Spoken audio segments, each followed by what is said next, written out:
Hello everyone, welcome to our YouTube live tutorial. So first step is to go into YouTube when you are logged into your Gmail account. In this case, I'm using my fiance's account to show you because I obviously have already done this.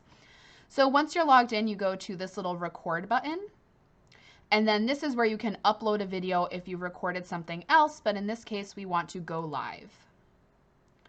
The first thing that you'll have to do is verify your account with a phone number. They send you a text.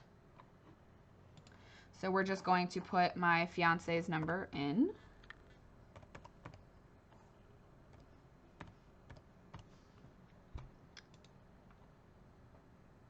And then he is going to receive a code. And then now our account is verified. Yay! So from here, you need to wait 24 hours for your first live stream. So now it's letting me know that we've basically signed up to be a live streamer, and now we wait for 24 hours.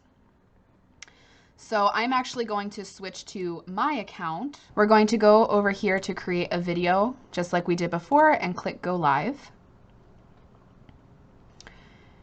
And we're going to set it up right here. My title is always the same, question and answer session.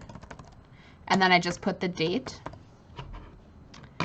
I do it as public, but you can also do it as unlisted, which means that once you post the link in your classroom stream or in an assignment or in an email, only those kids who click the link can view it. But for me, it's just easier to do public, and that way my subscribers get the notification. You can also schedule this for later, which is generally speaking what I do. So I set it up in the morning, and that way I can give them the link in advance in my morning announcements. And that way they all get it at the same time. For this, click no, it is not made for kids. Technically, YouTube and Google think that made for children is anyone under 13. So as an 8th grade teacher, I don't have to worry about that. But it's easier if you put no, it's not made for kids, because then the chat will be enabled. More options. It's education. This is the camera I'm using. This is the microphone I'm using. But if you're just using your onboard laptop, then you're fine. Click next.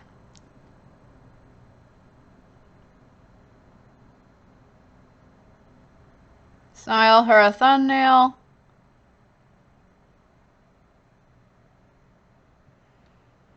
There it is. I also, generally speaking, I actually have a thumbnail that I use. So if you don't want to do that, you can just make a little graphic. So I always have Q&A starts at 11:30 because it always does. And then this. So now this is set up and ready to go. And the good thing is it is not actually recording you or broadcasting you until you click this go live button. So even though it's set up to start at 11:30, my camera is not just going to turn on without me there. I still have to push the go live button. But the good thing about setting it up in advance is I can click share, I can get this link, and then I can copy that into my Google Classroom stream so that the kids have the link whenever they're ready for it. If you click this Start App button, it makes it less real time, and the kids will always start when you first started, which is not where you actually are. So do not check that box if you want them to ask you questions. So once you've set this up to go into the future, so it is not currently this time, you do not have to leave this tab open. So just to show you how to get back to it, because again, I set it up in the morning and then it goes at 11:30. So you go back to this button again, you click go live, and then you switch up here to the manage tab, and that's when you can see the ones that are in the future. This is the one that is set up for today. So, you know, at 11:25, I'll come over here, I'll click on it. It gives me the same thing. And then at 11:30, I click the go live button.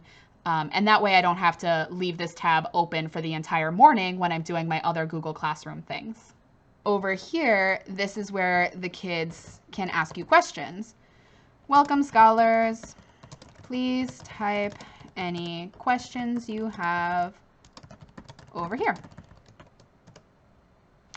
So that will be their welcome message when they first come in, and then it displays their Google name or their YouTube name. Usually it matches because they have Mott Hall accounts. And then this is where I can see questions. So I just read the question, I answer the question, I hold up any papers that I have, you know, any of my actual, you know, work that we can discuss. And that's just about it. So it's super simple, and it's been very effective.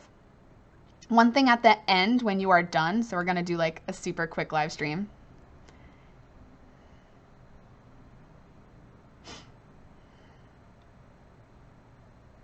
I'm officially live. I hope no children show up. Guess we'll see what happens. So over here, it tells you how many people are here. So that's very helpful. We're going to end the stream though. Are you sure? Yes. And this is a benefit over Google Meet or Google Hangout, is that when you end the stream, they cannot communicate with each other anymore. So that's very helpful. So here we go. And then when you're done, you want to edit this in Studio, because I personally do not want my question and answer sessions viewable afterwards. So I go down here and I change the visibility to private.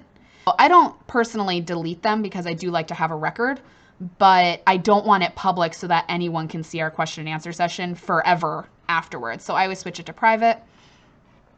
And then everything else is the same as a regular YouTube video, and save. And there we go. So now no one can see this anymore, which is ideal.